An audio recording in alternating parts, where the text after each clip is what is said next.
ja see jäme vedru siis põhimõtteliselt imiteerib jalalihast. Ja nüüd ära ainult lahti lase, mida iganes sa teed, eks ju. Siis läheb minu peale halvasti. Ja nüüd, kui sa lased hästi sujuvalt tagasi, tunned, kui pehmelt ja sujuvalt see liigub, eks ju.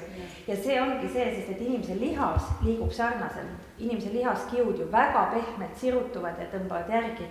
Me kipume nagu selle ära unustama, et kõik meie vaimne pinge salvestub lihastesse.